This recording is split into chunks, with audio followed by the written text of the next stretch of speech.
before the session started. It was in our rolling slides. I really like these thinkables. Here's a different one. If you've joined us before, you will have seen these before. But just so you can sleep tonight, if you didn't get all of these when we were doing it in the opener, I'm giving you a chance to work this out now. So ultimately, if we look at the top row, he's larger than life is our answer to the first one. Little did I know is the second one. And to fill out our top line, it's about counting your blessings. I noticed that Phil got this one earlier. I'm in trouble was the first one of the bottom line, then don't bet on it, and then finally hand it over now.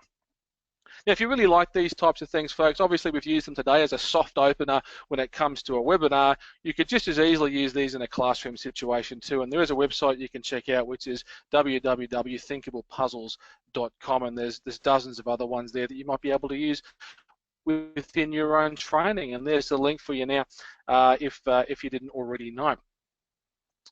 So let's get stuck into what our webinar is all about today. We're going to talk a little bit about the current challenges with getting effective and powerful slideshows together. I want to share some statistics on the current use internationally of slideshow presentations. I think you'll be surprised at just how much there's out there.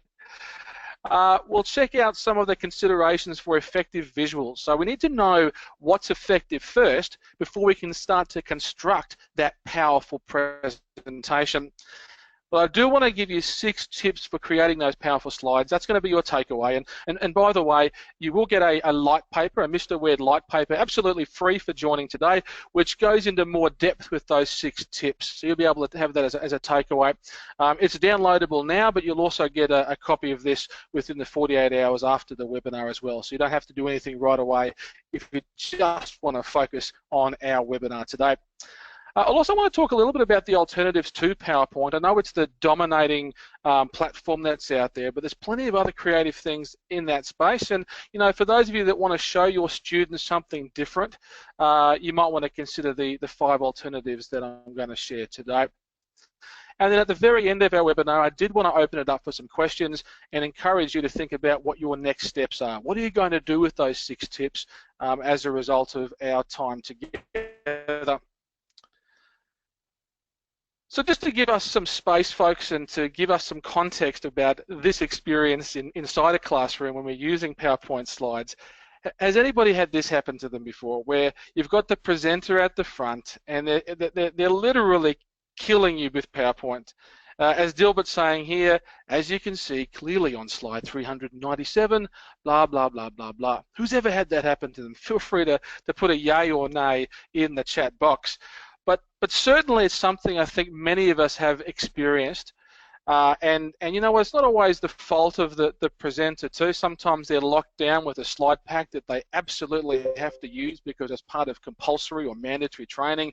But in the end, it does become a death by PowerPoint, doesn't it? And one of the phrases that I sometimes use in the classroom is we want to avoid killing our students micro-softly. In the end, it's a tool, not the only tool, and we want to do the best and the most with it to keep their attention as we move through. So in the end, I've already encouraged you with the yay or nay, and we'll move on here and start to look at some of the other challenges that you may have experienced. So a quick audience chat question here is, what are your top PowerPoint turnoffs? What are the current challenges that you're having? I'm suggesting the first one from that Dilbert cartoon is just too many. Okay, just too many is a real issue, but what other things are causing you grief and getting you to pull your hair out?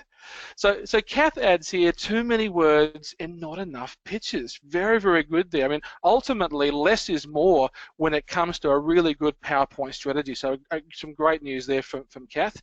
Sarah suggests reading off the slide, no new information. So realistically there, the slide there is a highlights package. So, you know, it's there to kind of prompt you not to become a script. So again, I agree with where Sarah's coming from. And Christina said, says just too much animation. And you know what? I've got to put my hand on heart today, Damien, and say that when I first started with PowerPoint, I was that guy. I wanted to do all the moving, the shaping, the animating, everything because it was interesting and new and novel. But in the end, it became a distraction to the audience. So I really need to look at what was going to be the right way to maintain the interest of the group rather than distract them away from what the content was.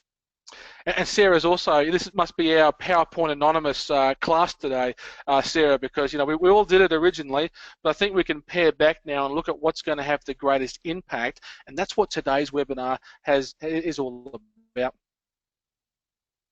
So I want to give you some interesting statistics now about some of the use out there of PowerPoint specifically. Ultimately, if you didn't already know, there's about 500 million users of PowerPoint across the globe. You know, so on a world population of about 7 billion people, that's a significant amount of people who are using this platform. About 120 million of these are doing it for business and or education, and 30 million are creating a new presentation each and every day. So 30 million new presentations created on PowerPoint every day. All that's going up in the cloud, I presume, there, and it becomes an interesting space. Now, PowerPoint is still used very, very frequently, around 350 times per second, and that was one of the bit of trivia facts that we had on the rolling slides before we started. And it still enjoys a complete market dominance, around 95% of that market share, particularly for business. I'm seeing a reduction now within that education landscape where we play, but certainly it's very, very dominant when it comes to what people are seeing. So if they're seeing, you know, 30 million new presentations every day, we want to do the best with that. We want to make sure that we're giving them something that's entirely watchable rather than entirely forgettable. Because in the end, it's one of the many tools we can use, and we have to make sure that we're using it in the best way.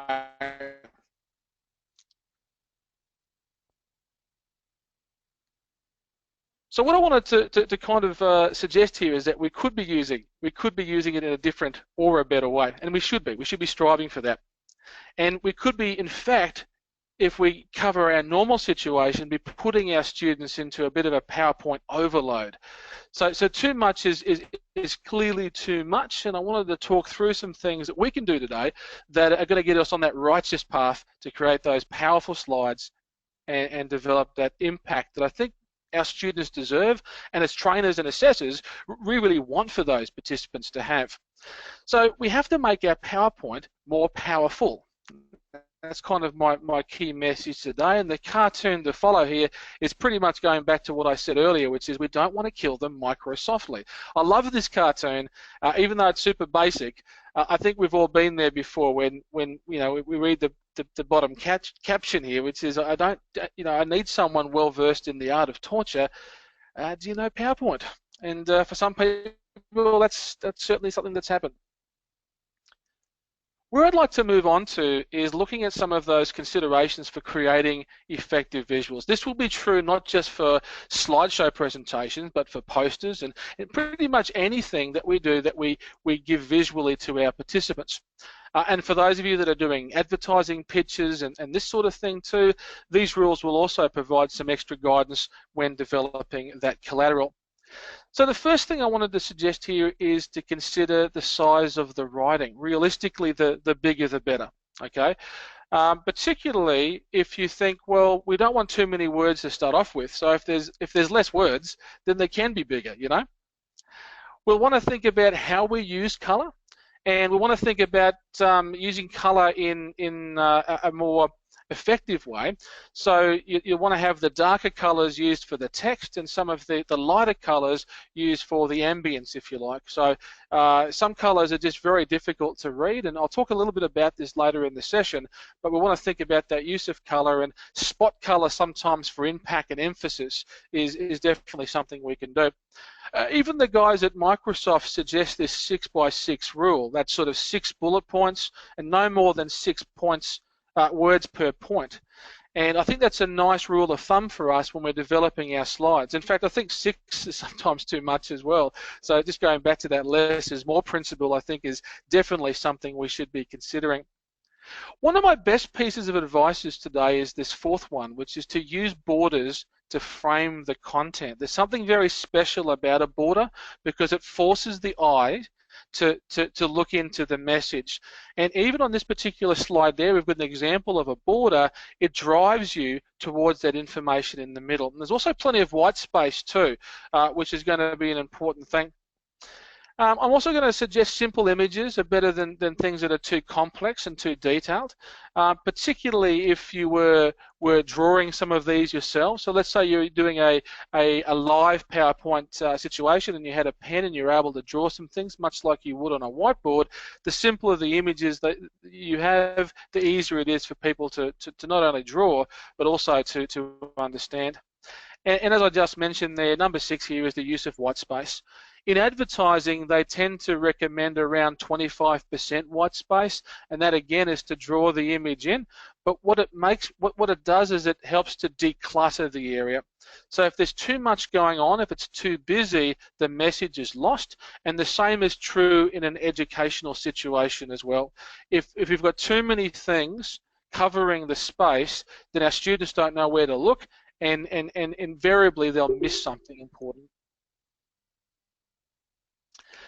So I've given you my spin on the white space, but why do you think white space is important? Feel free to pop your best ideas in the chat window now. Why do you think white space is good? Sarah says because it's clean. I mean, we can even see on this image there, it's lots of white space, more than 25%, but it is very clean. It draws your attention. We've got the image at the bottom, which is pretty much saying, well, what do you think? And then it draws our eyes directly to the key message, which is asking the question. So why else do we think we use white space? I'm not sure if you've got any thoughts on this one, Damien. I do have one. It's a little subtle, but I think sometimes the white space creates that depth perception. It's almost like a 3D image. So I think we can see that on the slide. It's almost like the lady at the bottom of the slide at the moment is popping out of the screen because she's in front of that white space. I think white space sometimes allows our eyes to adjust more easily to the graphic and the important content because it gives us some depth perception. Does that make some sense? Yeah, it certainly does make some sense. And I like what you're saying there about the image too, because in fact there's white space in the image. And I think you're right, it does give it some depth. Mark gives us some caution to think about though, that white space is okay as long as we don't let our content get trapped in it. So we need to make sure that it's the right information and our students can find it. And in the end, Mark also says if we're going to print this, it needs to be, cost effective, to print those slides and whatever else that is collateral that might be going with it. So listen, thanks for your thoughts, folks. We'll move on, and I'll share with you those 6 tips for creating powerful slides. And I'm going to do this in a couple of ways. I'm going to do it using a basic slide design, which is the one you're seeing right now, and then I'm going to do it slightly differently using a range of visual metaphors. So it's quite deliberate in the context of our session today because I really wanted to show you the difference and give you a chance to say, well, what do you think? Which did you think was more effective and so forth? They're both going to work, but ultimately I wanted to give the balancing act there for you. Before I do that though, Donna's got a great point that she's added on the chat window here, which is people with learning difficulties are more comfortable with lots of white space. There's certainly a sense of security in that. Again, it's not too busy, it's not too confusing, and they can focus on those easily digestible stages or chunks quite well. So thanks for the extra input on that one, Donna. So we're looking at our 6 tips. The first one here, folks, is to begin with a basic slide design and color palette. Now, for many of you who are joining me today, either live or you're rewatching this at a future point, your organizations will have a predetermined PowerPoint slide pack in terms of the design. So it might have some corporate colors, it might have a logo, it might have some other livery which kind of suggests this is who we are and what we do. And hopefully those colors kind of work and help that brand recognition and so forth. And that's the place to start. That becomes your blank canvas, and then you've got the framing with the company information and the color scheme. Then it's a matter of then saying, okay, what can we do with the rest of the space now?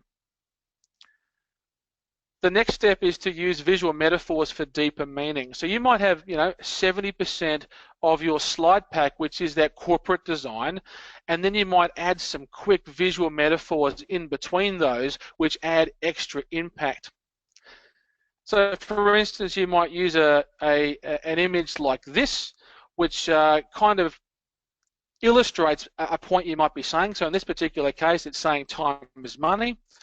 Or the second example I'll pop up there is again speaking to us, couch potato. You don't have to say lots of words. This is very much explaining it with the image that you've got.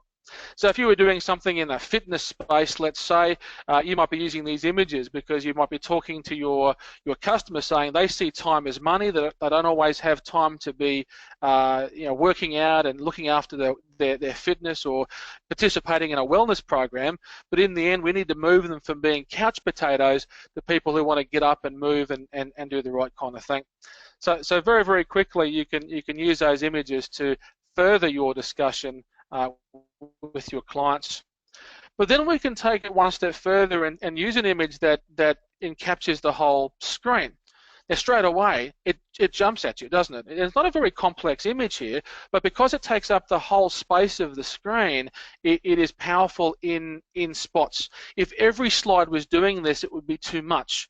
But again, around 30% of the time, if you pop these in, it's going to create extra impact.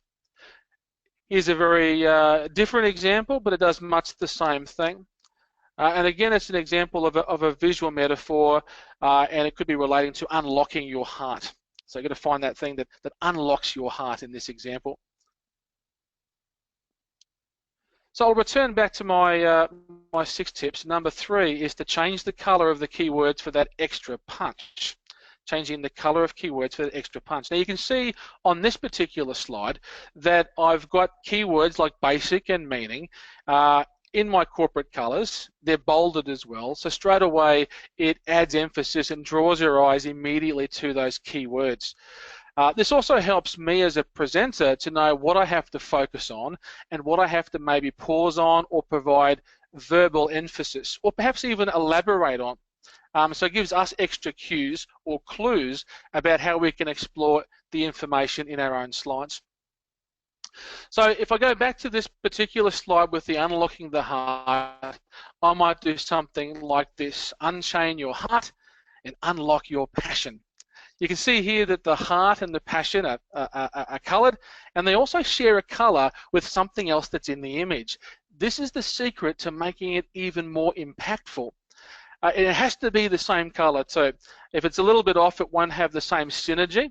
It won't have the same symmetry as well, for that matter. And you can create that easily because PowerPoint has a tool where you can basically, it's the one that's the color sucker. It's got a bit of name from that. It's lost me for the moment. But essentially you get to grab the color and say, yep, that's the one that I want from the image, and then you can use that for any other box or font or anything like that. So it's worth adding that extra little bit of punch. Here's another example. In this particular case, it's something that's very simple. On this next slide that's going to appear in just a moment, you'll notice here we've got a very simple image with lots of color, lots of white space too, and all I need is 2 words, which is add variety. So I might be using something like this in the context of how to motivate your staff or how to attract new customers, and I might suggest it's important to add variety in your workplace, or add variety or choice when it comes to products or services. So it's a very powerful image, very simple language. We don't need much more than that to make the impact work.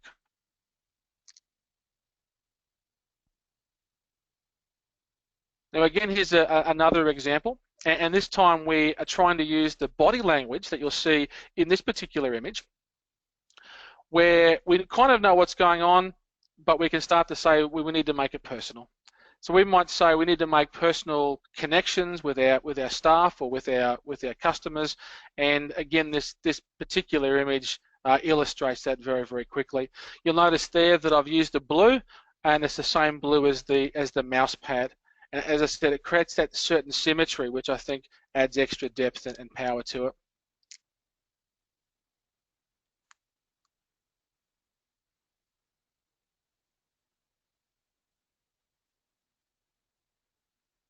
So number 4 on my 6 tips for success is to enlarge the text. We talked about this earlier when I suggested with those visual considerations, realistically the bigger the better.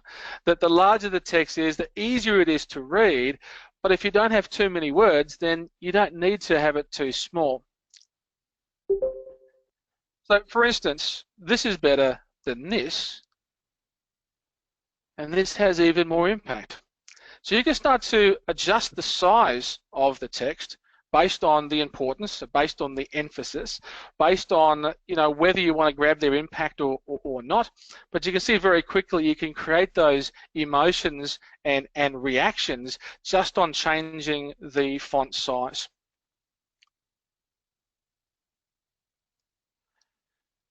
At number 5, and I think this is one of the most important things I'd like to share with you today, complex content goes in the handout. And one of our attendees today mentioned this earlier in the chat box where they said, don't read everything on the slide.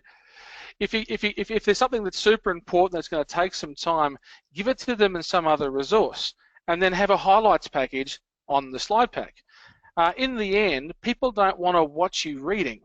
They want to see the key things that are there and have you as the expert elaborate, share further information, maybe give anecdotes or stories or other examples to further advance their understanding of the content of the topic or of the session as it goes through. So provide the complex content in the handout. Now, if you really need them to be working with it, one suggestion might be to say, well, here's this great article that I found.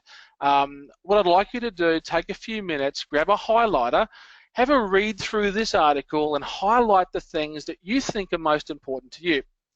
And then at the end of that process, have them share their best ideas, and then you at the very end with the slide share what you thought were the key points from that article. That way they've had a chance to interact with that resource, and by the time you come to the slide, they're already familiar with some of those key things, and they can either use it as affirmation or they can start to say, oh wow, I missed that point, thanks for letting me know. So from that perspective, we're using it as one of the tools in that learning process, not the only tool. So again, I've given you my spin on this, but why do you think complex content should go in the handout? Please feel free to pop your best ideas in the chat window. I'm saying I think it's more engaging if you do it that way, and the students then have something that they can refer to down the track. Sarah adds here is too much information to take in at once. If it's too much on the slide, then it's ineffective. And she also adds here that they've got something they can refer to during and after the session, which I think is kind of important. And Amy, really great example here. People can't read and listen at the same time, and they have to read at their own pace. So if there's too much on the slide and they can't get through it quickly enough, then it's going to be distracting. And Kath says here, if it's in the content, they can make notes to explain. And maybe when it's a webinar such as this one, it provides added value. So we've got our light paper at the end, which is kind of our added value. We're giving you the highlights package through the webinar, but if you want to go a little bit more in depth, we've got that light paper there, which kind of summarizes our key points and gives you some examples of how you might apply them for yourself. So it's a good point that Sarah's making. And Phil says here, when students are referring to the content on the slide, they're not so much concentrating on you. So if there's too much there, then they might miss the vocals that you're putting to accompany it. And Damien adds here, provides a benefit for repeating in the learning. So again, some really, really great thoughts there, folks, and thanks for sharing. Which brings me to my final tip of the 6 tips for creating powerful slides. Contrast between the background and the words. So here's a quick example of what I'm talking about. There's some colors, they might look okay side by side, but when you put them on top of each other, they just don't work. So if you look at this particular slide now, you'll see that some of these are more effective than others. So probably the 2 at the top work a little better than the 2 on the bottom. So it's a matter of trying to say, well, what's going to work best for the audience and what's going to work best for this content. Now, the extra tip I'm going to give you today is it's not about just looking at how it appears on the screen. You need to test this with the actual projector you're going to use, because you might find yourself in a room that has quite a lot of natural light or ambient light, which will wash out some of those colors. So you might need to change the colors so that they look okay when it's projected, because it could look very, very different to what you're seeing on your screen. And I know myself that some of my presentations at conferences, I have a range of different color schemes based on different venues, because I know the projector may not be quite as sophisticated as others, or I know that there's plenty of light that's going to impact on the quality of that image or the sharpness of that image. So sometimes you have to go even more basic, because you don't have the equipment that's going to support the great images that you've got. Another reason why we want to say that less is more. Now we can reverse the effect of this at the bottom by just simply using a reverse bold situation. So you notice here on the screen now, I've just used the white on those colors, and now they're much more impactful. So sometimes all you need to do is just to change it either to full black or full white, and it will become as powerful as you're looking for. Now I've given you my top 6. Do you have any special tips that you can share with our participants today in terms of improving those slide presentations? I'm interested to see if there's any great tips that we can share together and make sure we get even more value from our time on the webinar today.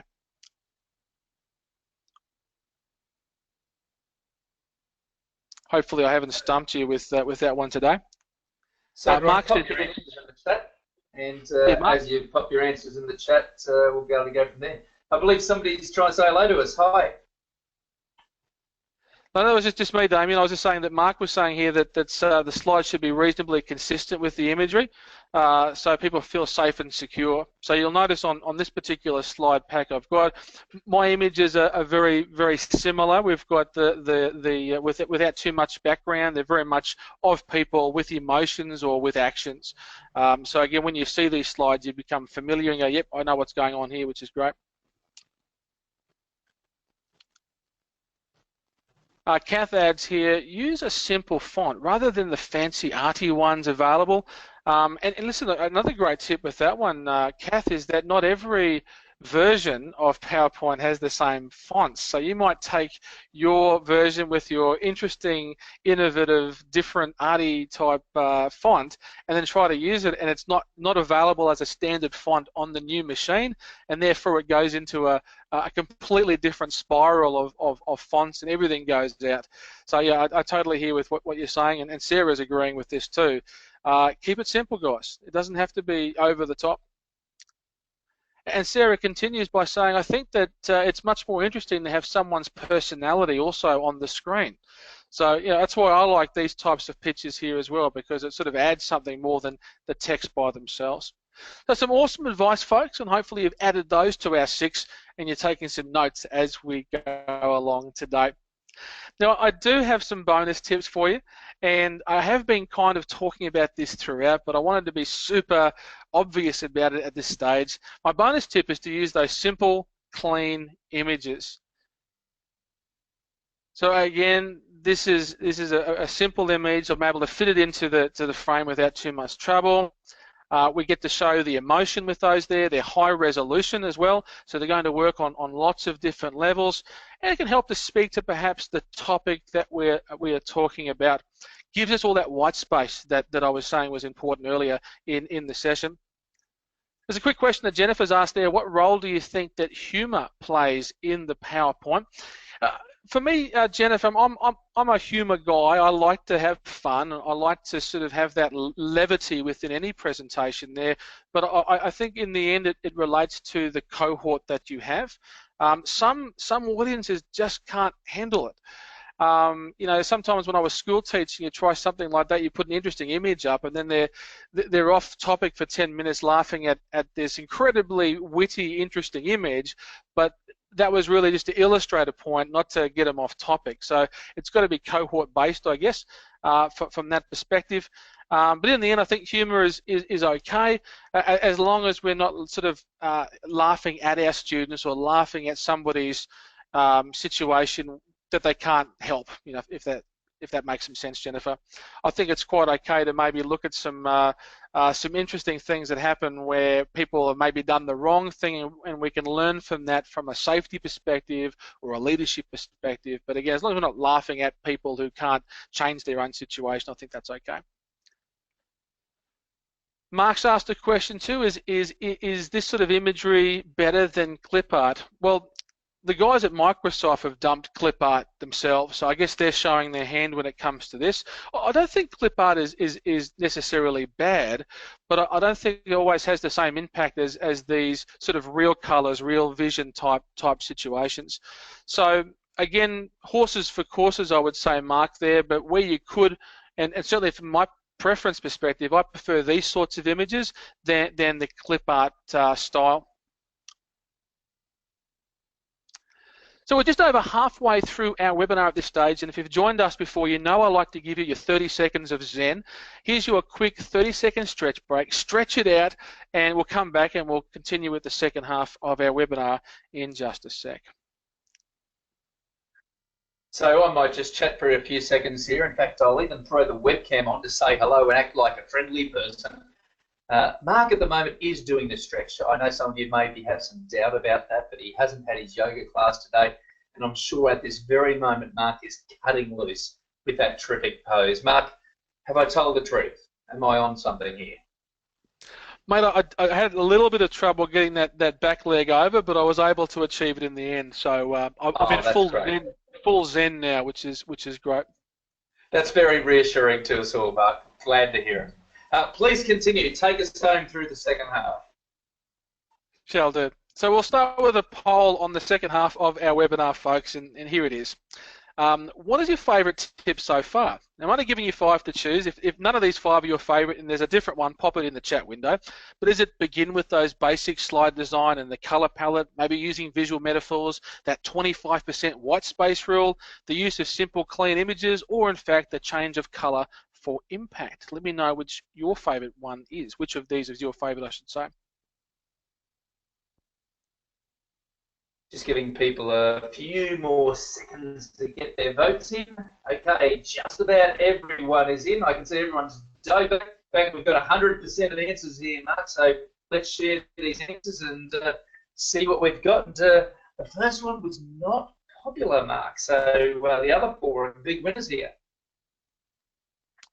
Yeah, I mean, the visual metaphor, I think, is good, but the big one is the white space. 25% white space is our clear winner with the 44%. So, in fact, the biggest tip of the day for us is to actually have less stuff on the slides to start with, which is great. And there's a smattering across all the other areas there too today. So some hot tips coming through. I've got a hot question though on the chat box from Jennifer, and she's asking my thoughts on different types of images. You know, she suggested I've used photos, stencils, images, and pencil drawings.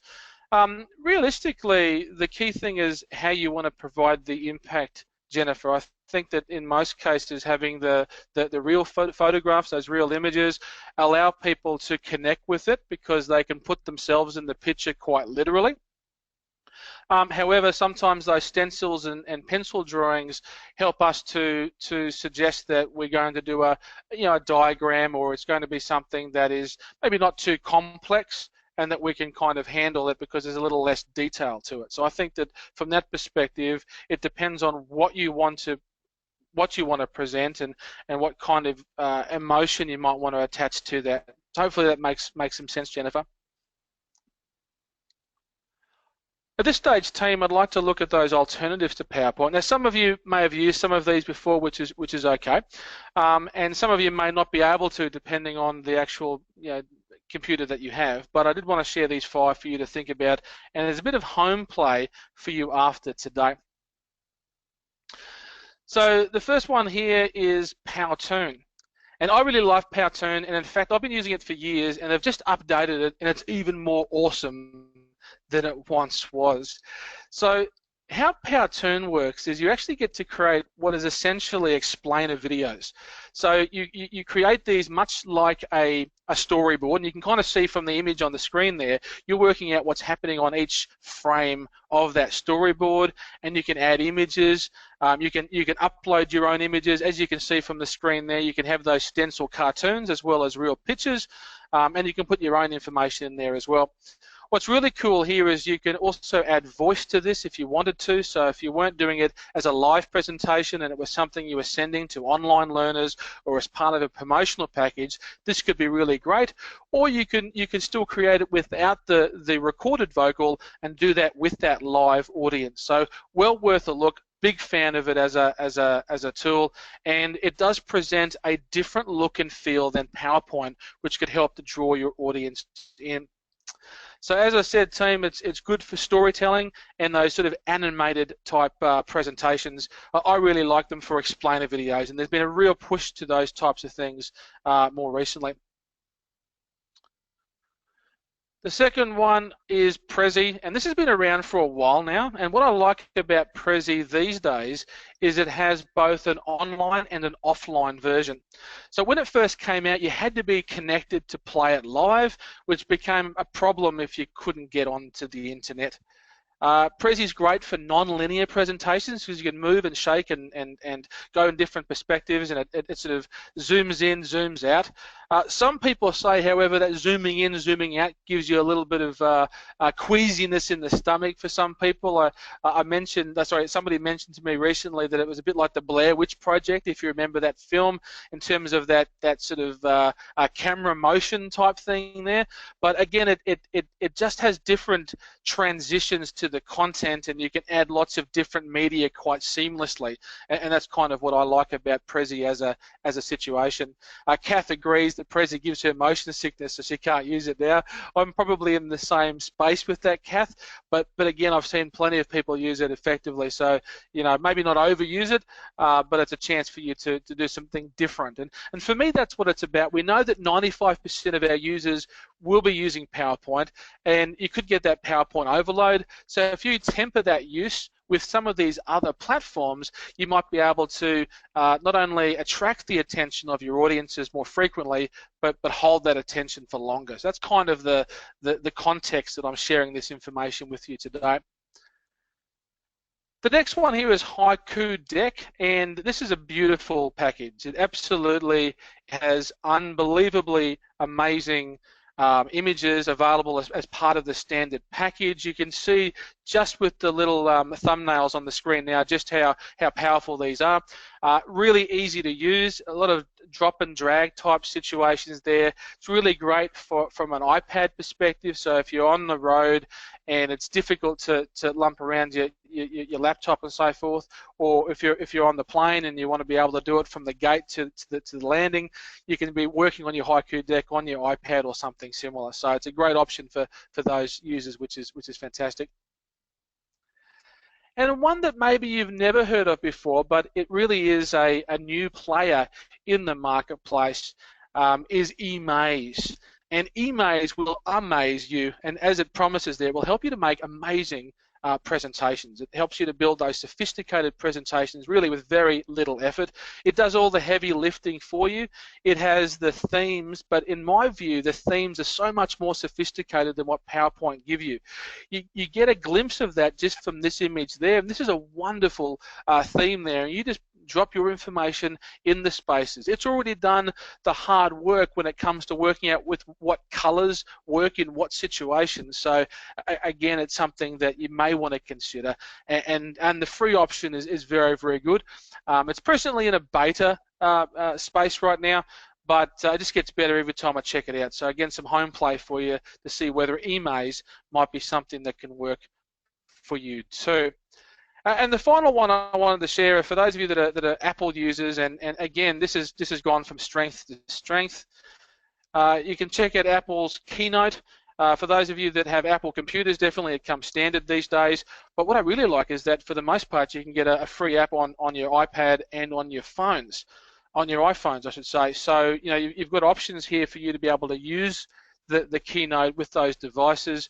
And the added bonus of using Keynote with, say, a device such as your iPhone or something is you can also use that as a pointer or a place to have the notes on your phone. So they integrate quite seamlessly, which is kind of cool. And you know, if you've got an Apple TV, you can also project it that way if you want to go in that particular sense. So rather than having to add the connection to your iPhone or your tablet, you can simply stream it on the screen and then use that particular device to control the presentation. So some very cool stuff going on there.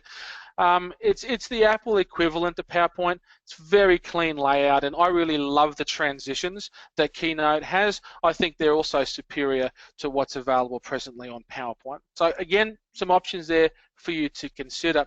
Now I'm going to take a question that came just before I started these 5 alternatives, and the question was asking me, what about the copyright on some of those images you're using? You've got to make sure that you know, we've got permissions and so forth. And it's a great question. It's a great question that you're asking there, because ultimately, as trainers and assessors, practitioners in this space, we need to be role models for our students. So we should be avoiding going to sort of Google images and just stealing stuff, okay?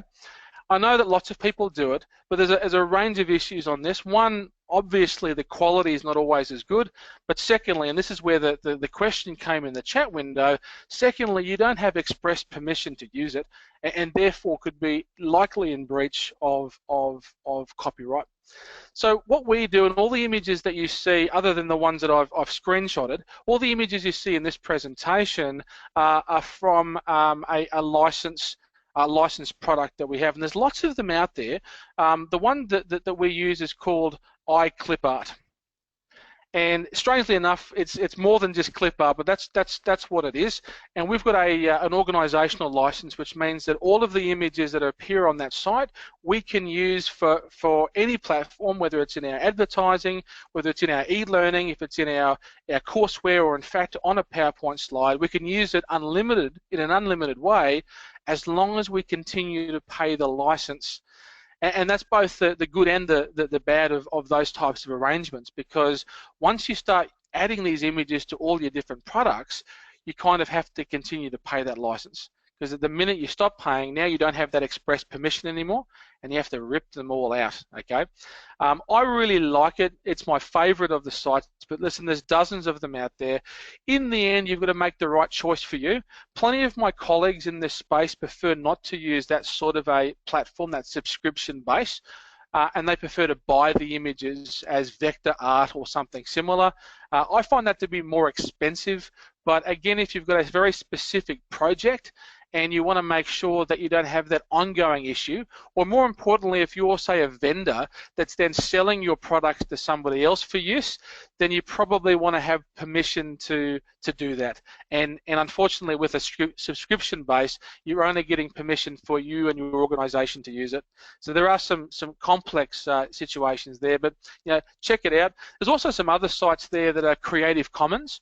So what you can do there is go to these Creative Commons sites. You can freely use the images as long as you credit them, and some of them will even give you the exact thing to say at the bottom of the image, so that you're free and clear to use them for educational purposes. So if you were to go free images, Creative Commons within Google, you're going to find a whole host of options in that space.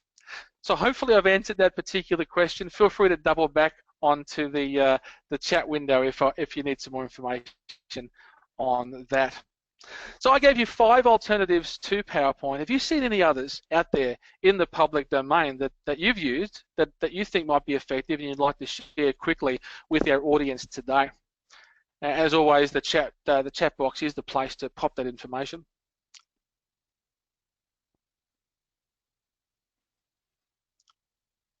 So Mark says Videolicious is a great iPhone app for this. It sounds like something that Beyonce might do, Mark. So that might be her foray into that education space. But Videolicious sounds like an interesting home play for us today to check it out. And again, I like those app-based ones too, because they tend to be quite intuitive. So I'm hoping that's the case for you too there, Mark. Any other ones that are out there in that space, in the big bad world? Not sure, Damien, if you've seen any others that you've come across in your line of work. Look, you've pretty much covered all my favourites, Mark. Although I am noticing that more are starting to pop up in the app worlds, and because everyone just wants to be able to design things quickly now. And so Videolicious, I'll certainly go and have a look at that later on. That sounds interesting. Although Well, I Mark, thought your comment about Beyonce was on the point. yeah, Mark, you might find Videolicious might appear on next month's eZine as my the app of the week. Might be the go. Jennifer says, "What do you think of GoAnimate?" Listen, GoAnimate's cool, but the challenge with that one, in my opinion, Jennifer, is the free version of it doesn't give you enough stuff. The premium version, obviously, you've got lots of options. I just don't think there's enough time and enough slides that can be added to the GoAnimate stuff. Certainly, I intimated earlier that there's a whole range of new players in that explainer video market, including GoAnimate, and there's some really awesome stuff. Like what GoAnimate will do, for those that have never heard of it, has those sorts of ones there where you've got sort of cartoons, which are drawing your content, which again, there's lots of them out there on YouTube and so forth, but it really does add animation from a different perspective. So yeah, definitely some cool stuff there, but the cost of it potentially might be a little bit oppressive if you're just having a play around. If you've got a specific project in mind and you've already got the storyboard for it, a lot easier. But yeah, generally speaking, I'd be looking at options that give you more chance to create a longer presentation. But thanks for the question, Jennifer. Now, people often ask me this question, which is, where do I get some of these cool background slides? Or I'm not very creative myself. Where can I get some ideas to start? Well, here's a host of free PowerPoint templates to get you started. As you probably already recognize, you get a copy of all of these slides. So you've got all of these in the courseware that you'll take away. So you don't have to feverishly have to write down all these URLs right now.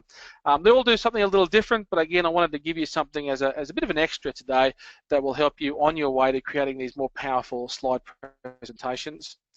So at this stage, team, I wanted to give you a quick summary of those tips. And I did mention before I introduced them that I was going to do it in two different ways. So I've done it in a basic way first, and now I'm going to do it using those visual metaphors. I want to show you the difference, as I said, on how different it can actually be.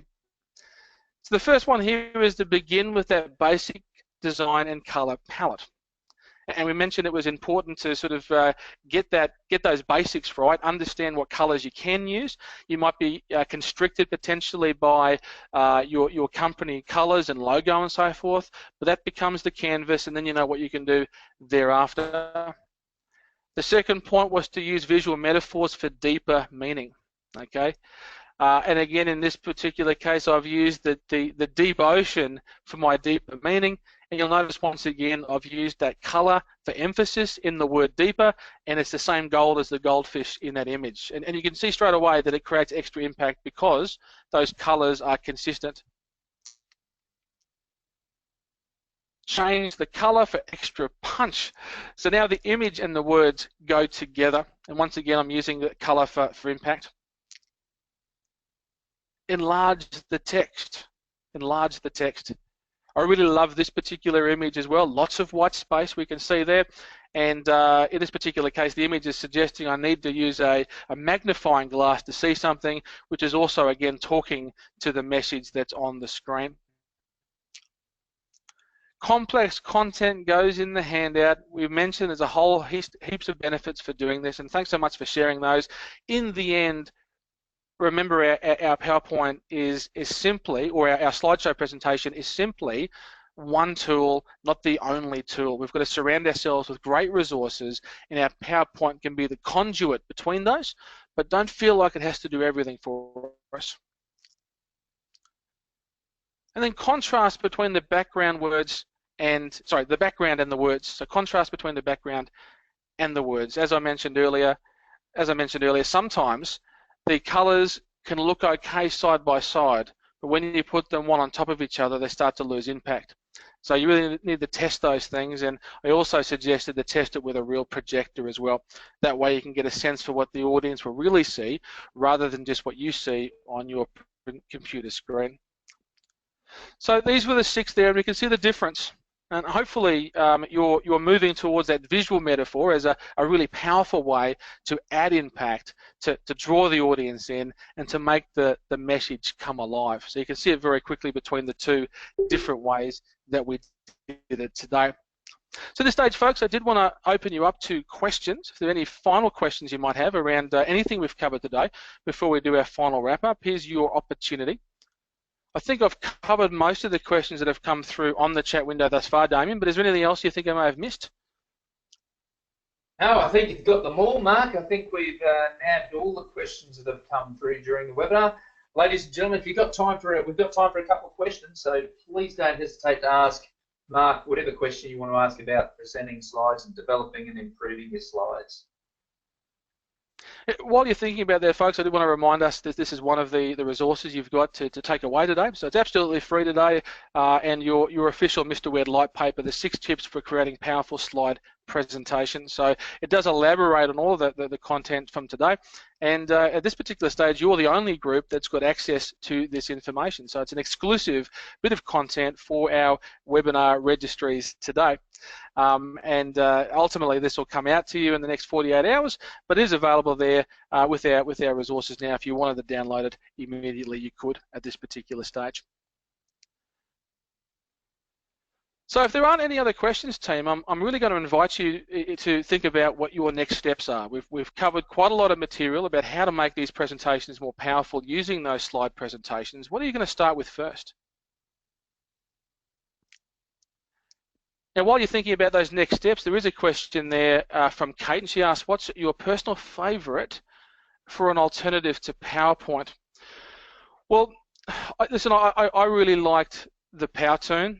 It is quite different to the PowerPoint. It does different things, but just for sheer impact and creativity, I think it's a real winner. And I think you can use it after the class too, because it's recordable. You can sort of send it out as a summary to your students, or even as a bit of a starting point before they begin the class, saying, hey, these are some of the key topics we're going to cover. Looking forward to seeing you soon. So I think there's lots of cool things there that can really be done with that Powtoon, and it's just a really beautiful system they've got now. They've completely changed their desktop for it, so their control panel for it there. So it's so much easier to use than when they first launched it. Mark added his next steps there is about decluttering. The less is more, so hopefully we can make that work. He goes on to say the devil's in the detail. 666, really the devil for real there. 6 lines, 6 words, no more than 6 slides without a graphic. Love the thinking there, Mark. I'm absolutely going to steal that in the future. Phil says, review the slides and ask what you don't need. And it's a really good point, folks. Sometimes we overslide, mainly because we're trying to help us out. We're trying to put more information so that we don't miss anything. But in the end, we have to remember that the slideshow is a resource for our students, not for us. We have to make it engaging for them, not as a reference tool for us. And this is kind of what Leah's saying. Make it more engaging, make it more interesting. So definitely have time to play. Sharon, thanks for the idea. Take time to have a play.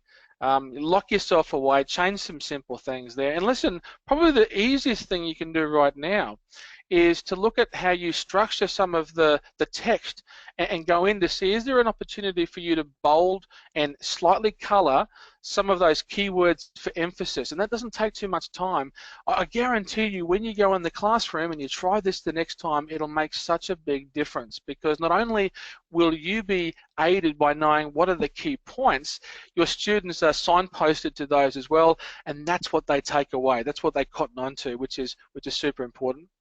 Kate says using the same color word to match the background. It's an awesome piece of advice, and it's one of the key things that certainly has transformed what we do at Mr. Web when it comes to delivering those messages there. It takes a little bit of effort, but once you've got it done, life is beautiful, as they say. So listen, in summary, folks, this is where we've been on our webinar journey today. We've looked at some of those current challenges. We want to avoid that death by PowerPoint. We know the statistics are that PowerPoint has 95% market share, but there's lots of others out there. 30 million 30 million presentations that are created each and every day. That's a lot of presentations out there. Let's make the best of those and create impactful and powerful presentations.